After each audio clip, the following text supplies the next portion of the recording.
Daniel returns home early and finds his girlfriend Evelyn with a broken laptop, his work, memories, life. "You're cheating on me," she screams, holding the wreckage. But this time Daniel does not apologize. He leaves, promising himself never to look back.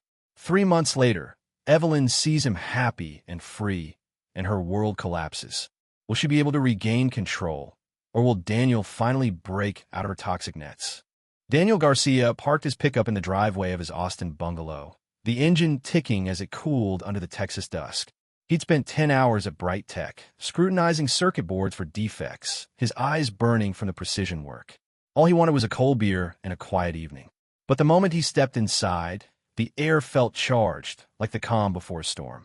Evelyn Rodriguez, his girlfriend of 3 years, sat cross-legged on the couch, his Dell laptop open on her lap. Her jaw was set, eyes narrowed at the screen. "Who's Mary?" Evelyn's voice cut through the silence, sharp as a blade. She held up the laptop, displaying an email thread with his supervisor, Mary Thompson. "You've been awfully chatty with her lately." Daniel froze, still clutching his keys. "Mary's my boss. She's 48, married, with grandkids. We were discussing a quality report due tomorrow." He kept his tone even, knowing how fast these conversations could spiral. Evelyn's lips curled into a sneer. "Oh, so you're into older women now? I saw how you wrote her name. All polite, professional. You never email me like that." She stood, gripping the laptop with both hands, her knuckles white. "Evelyn, this is insane. I'm not cheating. I'm doing my job." Daniel took a step forward, reaching for the laptop. "Give it back. It's on my work files." Her eyes flashed with something dangerous. 3 years, Daniel. I've given you everything, and you're sneaking around behind my back. Before he could react, she raised the laptop over her head and slammed it onto the hardwood floor. The crash echoed like a gunshot, plastic shards scattering across the room. The screen flickered once, then went black, taking years of reports, photos from his last fishing trip with his dad, and his entire digital life with it. Daniel stared at the wreckage, his pulse pounding in his ears. "That was $1,200. My work, my memories gone, because you can't trust me for 5 seconds." Evelyn's face softened, her voice dropping to a whisper. "I just love you so much it scares me. I can't lose you to someone else." Tears welled in her eyes, the kind that usually made Daniel feel like the villain for being upset about her outbursts. But tonight something snapped. He'd heard this script before. Her chaos, her apologies, his guilt. The cycle had drained him for years, leaving him second-guessing every word, every action. "Get out," he said, his voice low but steady. "Take your stuff and leave my house."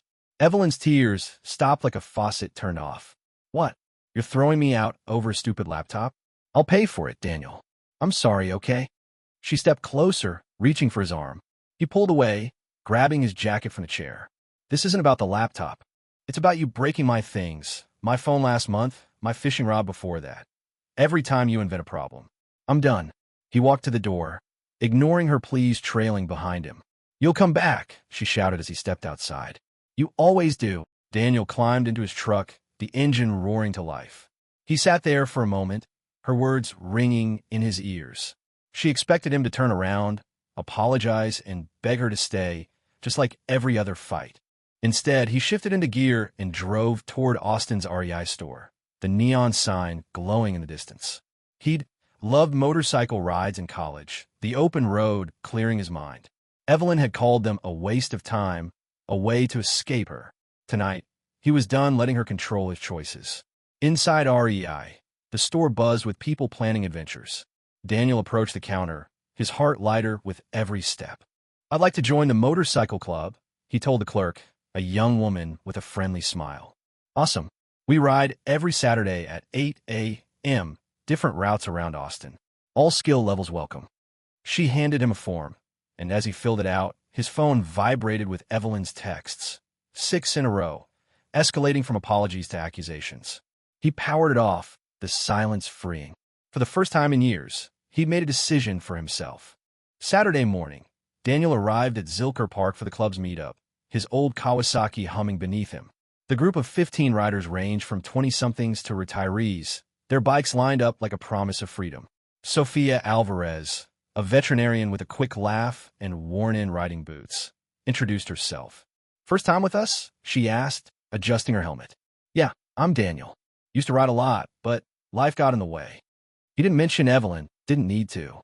Sophia's easy grin was enough to make him feel welcome. I'm Sofa. I work at the animal clinic on Lamar. What do you do?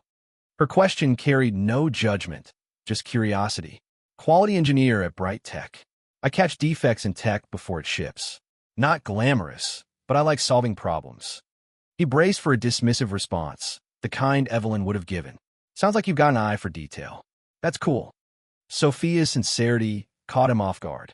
They rode together that morning, winding through hill country's rolling roads, talking about her rescue dogs and his college days tearing through back roads. She didn't check her phone once, didn't make him feel like he had to prove himself. For 3 hours, Evelyn's chaos didn't exist. Back at his house, Daniel powered on his phone.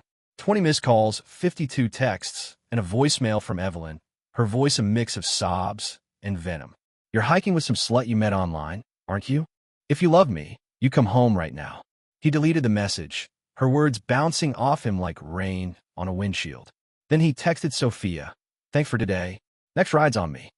Daniel Garcia leaned against his Kawasaki in Zilker Park, the morning sun glinting off the bike's chrome as the motorcycle club prepped for their second Saturday ride. His phone, now on silent, had racked up another dozen texts from Evelyn Rodriguez since the laptop incident a week ago.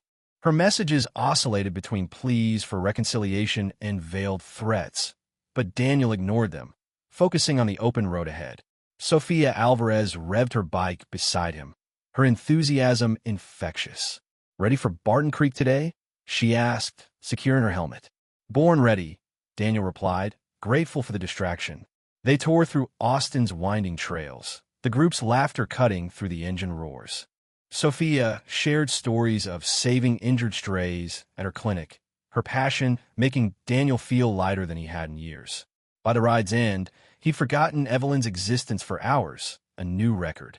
Back at Bright Tech on Monday, Daniel was elbow-deep in a circuit board analysis when his supervisor, Mary Thompson, called him into her office.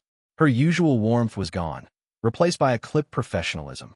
We received an anonymous HR complaint about you, she said, sliding a printed email across her desk.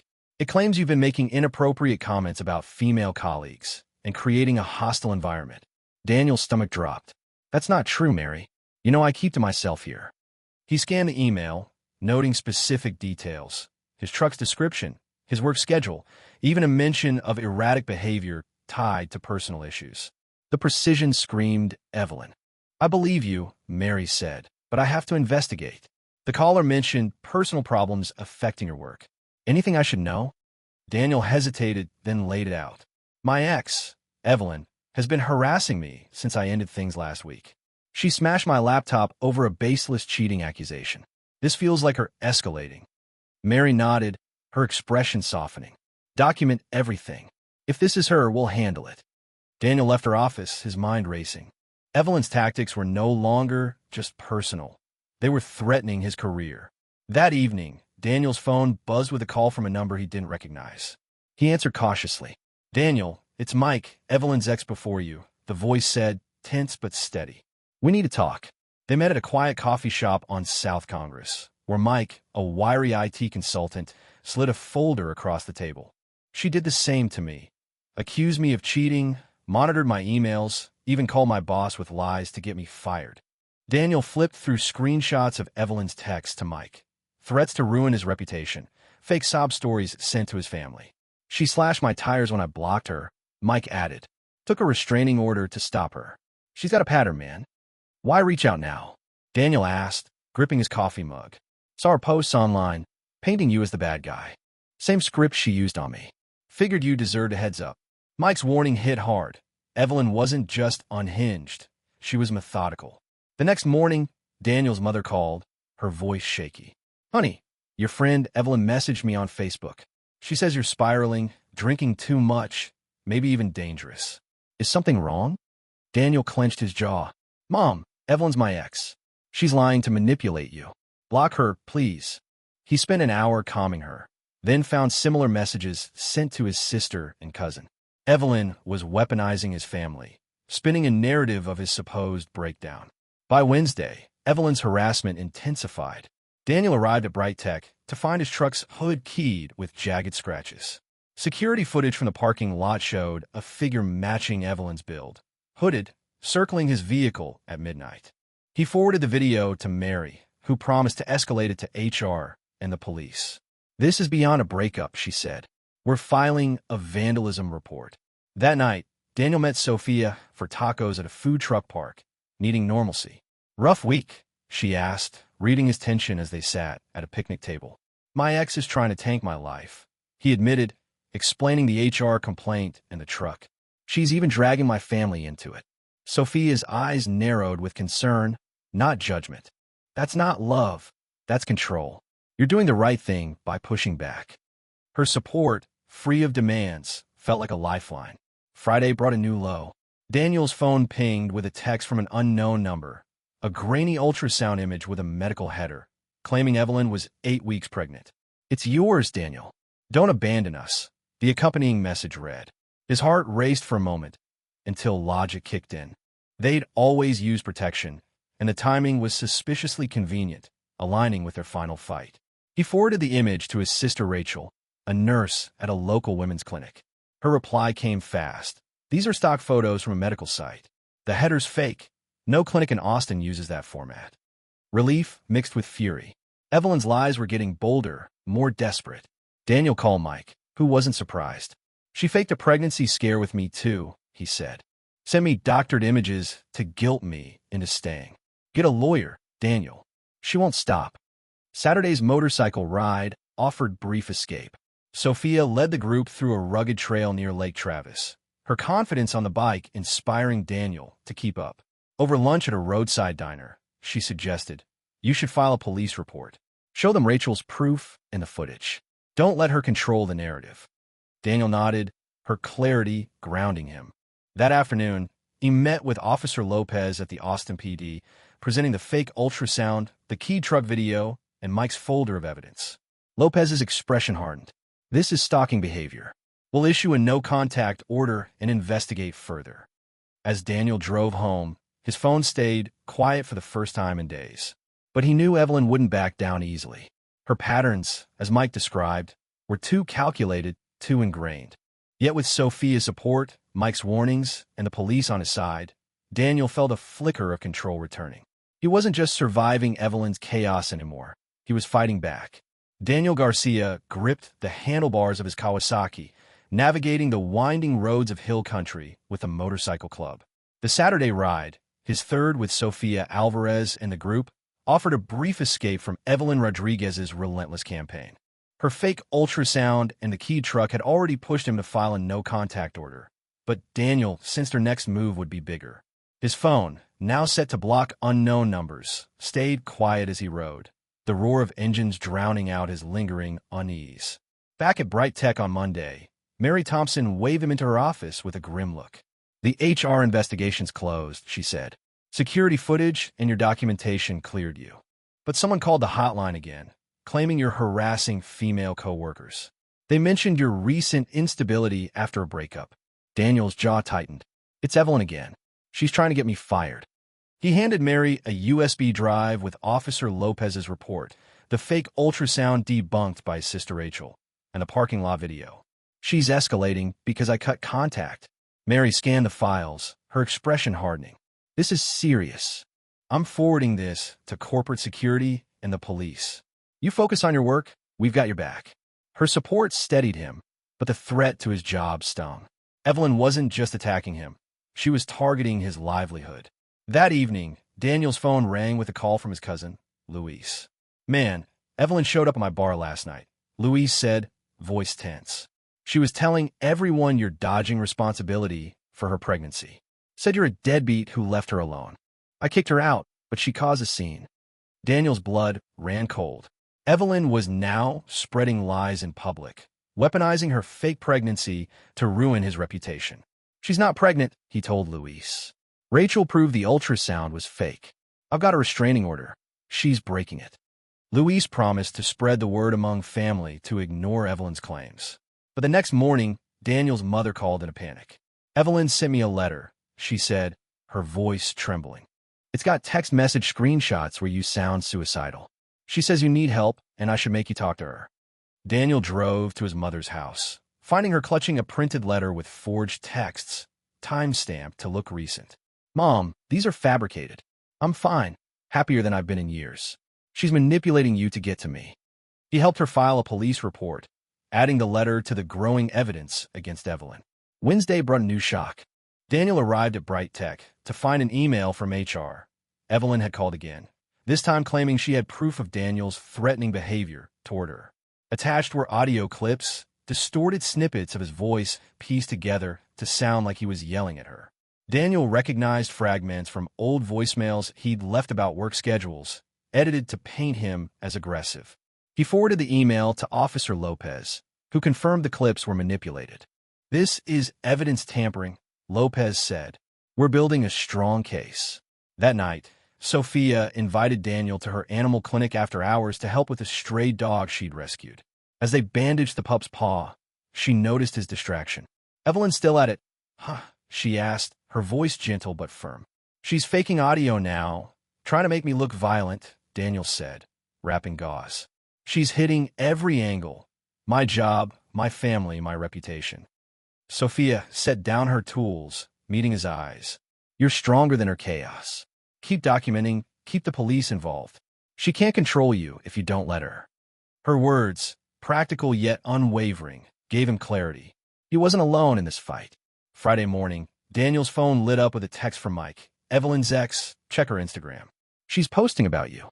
Daniel opened the app to find Evelyn's stories filled with cryptic posts, photos of the fake ultrasound, captions about betrayal, and veiled references to Daniel's abandonment. Comments from strangers piled up, some calling him a monster.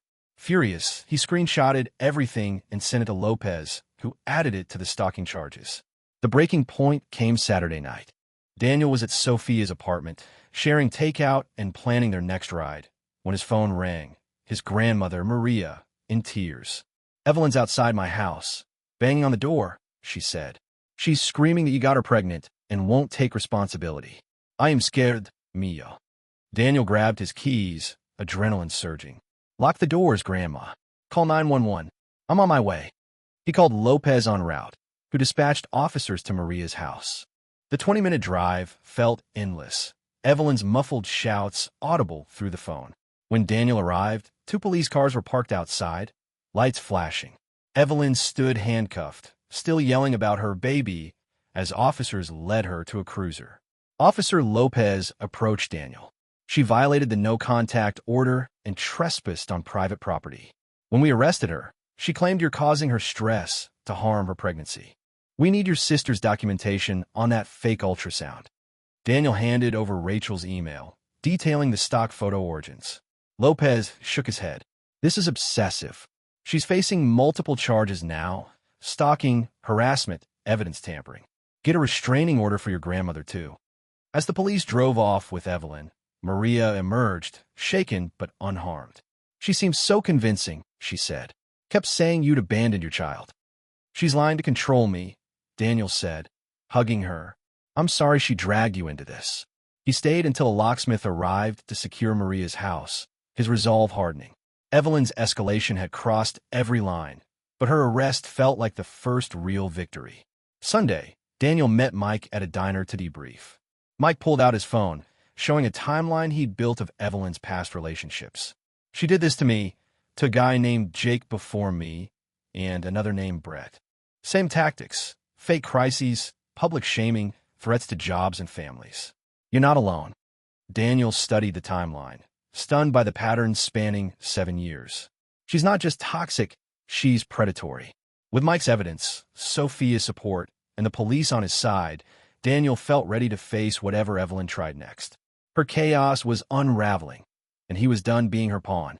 Daniel Garcia throttled his Kawasaki through Austin's hill country, the motorcycle club's engines humming in sync as they tackled a steep trail near Lake Travis. It had been 2 weeks since Evelyn Rodriguez's arrest outside his grandmother's house, and a no-contact order had brought an uneasy calm. Daniel's rides with Sofia Alvarez, now a weekly highlight, gave him space to breathe, but he knew Evelyn's silence was temporary. Her history, laid bare by Mike's timeline, showed a woman who never quit until forced to. Monday morning at Bright Tech, Daniel was testing a new batch of circuit boards when his supervisor, Mary Thompson, texted him to meet in the conference room. He arrived to find her with a local journalist, Sarah Williams, who carried a notepad and a serious expression. Daniel, Sarah's working on a documentary about relationship abuse patterns, Mary said. She heard about Evelyn's charges and wants to talk. Sarah explained her project. I interviewed Mike, your ex's former boyfriend. His evidence, texts, police reports, restraining orders, shows a calculated cycle of manipulation. Your story could help expose this to protect others. Daniel hesitated, wary of public exposure, but Mike's timeline and Evelyn's attack on his grandmother convinced him. I'm in, he said, handing Sarah his own folder of evidence. Fake ultrasound images, doctored audio, and police reports. That evening, Daniel met Sophia at a food truck park, the smell of barbecue lingering as they sat on a bench. He shared Sarah's request. Exposing Evelyn could stop her from hurting others, but it feels like poking a hornet's nest, he admitted. Sophia nodded, slicing into her brisket. She's already gone after your job and family. Shining a light on her might be the only way to make her face consequences. Her pragmatism bolstered his resolve. They spent the rest of the night planning a motorcycle trip to Big Bend, a dream Daniel had shelved during his years with Evelyn. Wednesday brought a call from Officer Lopez. Evelyn's out on bail, but we've upgraded the restraining order to cover your entire family, he said. She's been warned. One more violation, and she's looking at jail time. Daniel thanked him, but the news tightened his chest. Evelyn's desperation made her unpredictable. Friday, Sarah contacted Daniel with an update. She tracked down two more of Evelyn's exes, Jake and Brett, whose stories mirrored his and Mike's. Love bombing followed by surveillance, threats, and public smear campaigns. I also found Kevin, her current boyfriend, Sarah said. He's a 22-year-old student at UT Austin. He reached out after seeing her posts about you. Wants to meet. Daniel and Mike arranged to meet Kevin at a campus coffee shop Saturday morning. Kevin, lanky with dark circles under his eyes, fidgeted with his cup. Evelyn seemed amazing at first, he said. Knew my class schedule, my favorite bands, everything. But 2 weeks in, she demanded my phone passcode and a tracking app. When I said no, she threatened to report me to my dean for abusive behavior. Daniel recognized the playbook. She tried that with me in my job. Faked audio, even a pregnancy. It's all lies to control you. Mike shared his timeline, showing Kevin the pattern across years and victims. Kevin's face paled. She told me you and Mike were toxic exes who couldn't handle her strength. She's projecting, Mike said. Cut contact now. Block her everywhere and document anything she sends. Kevin nodded, pulling out his phone to block Evelyn's number on the spot. Sunday, Daniel's phone buzzed with a text from Sarah. Check local news tonight. At 7 p.m., he and Sophia watched the broadcast from her apartment.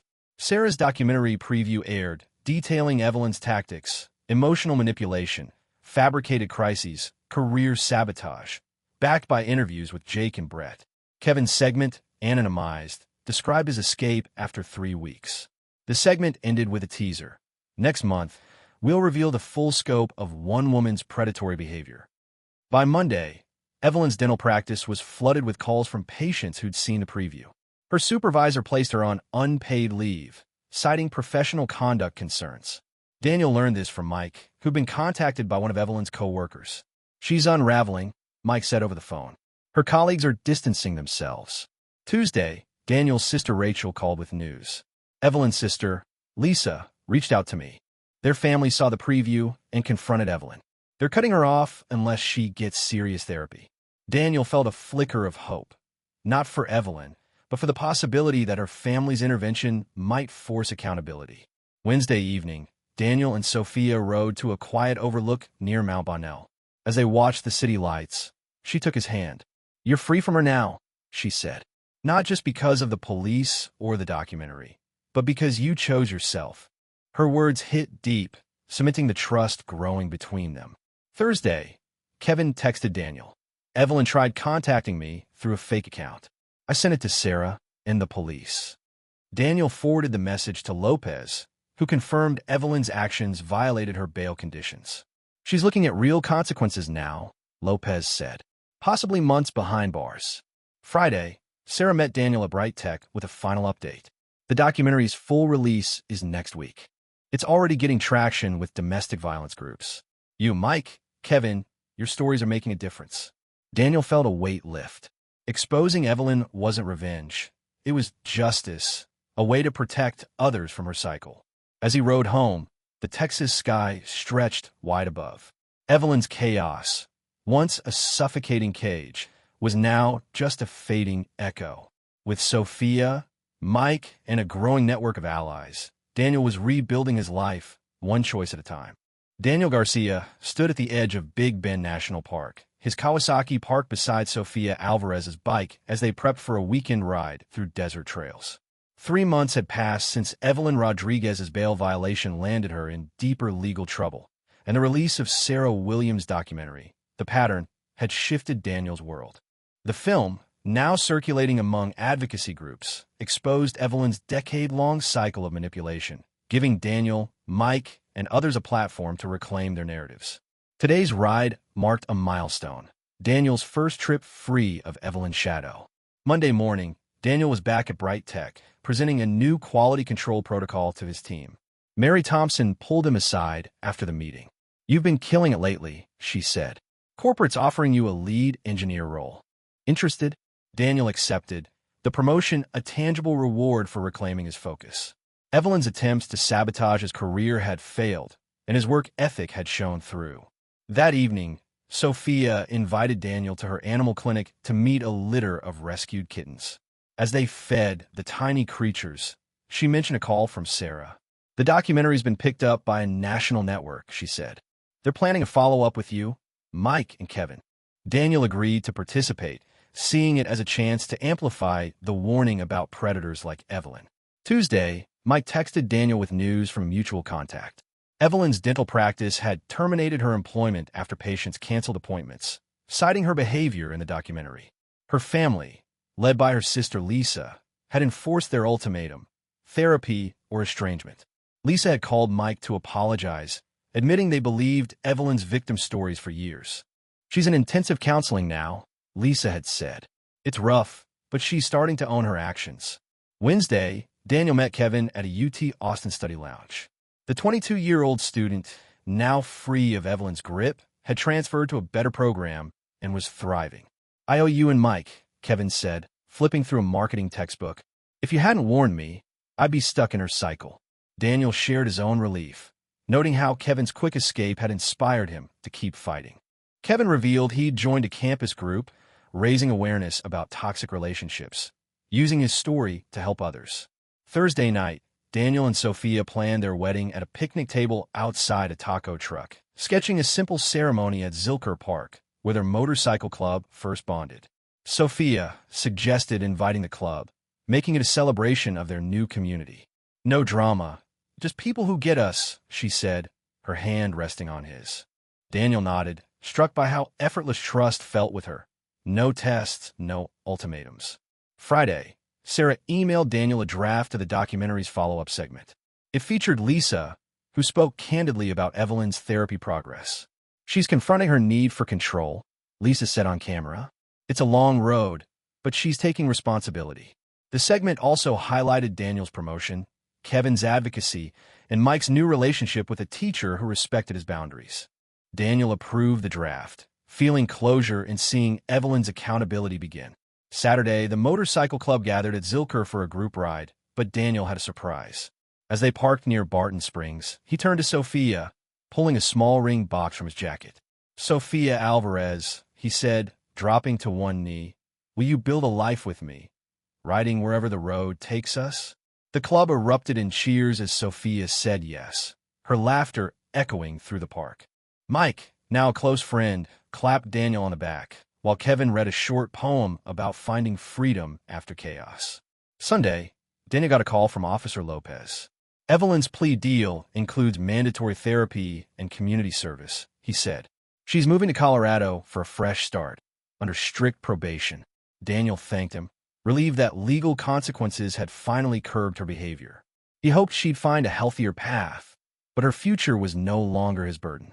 Monday evening, Daniel and Sophia signed papers for a small house near Austin's outskirts, complete with a garage for their bikes and a yard for the dog they planned to adopt. As they toasted with beers on the empty lot, Daniel reflected on the past year. Evelyn's chaos had once consumed him, but every choice since, joining the club, trusting Sophia, exposing the truth, had rebuilt his life stronger. Tuesday, Sarah's full documentary aired, drawing messages from strangers who'd escaped similar relationships. Kevin texted Daniel a link to a campus blog post he'd written, crediting their group for his recovery. Mike, now mentoring other survivors, invited Daniel to a support group he'd started. Daniel declined, content with his new life but proud of Mike's work. By the next Saturday, Daniel and Sophia led the motorcycle club on a ride through Enchanted Rock, the granite dome glowing under the Texas sun. As they paused at the summit, Sophia leaned against him, their bikes parked below. "This is what freedom feels like," she said. Daniel nodded, knowing he'd traded Evelyn's control for a partnership built on mutual respect. The road ahead was wide open, and for the first time, he wasn't looking back.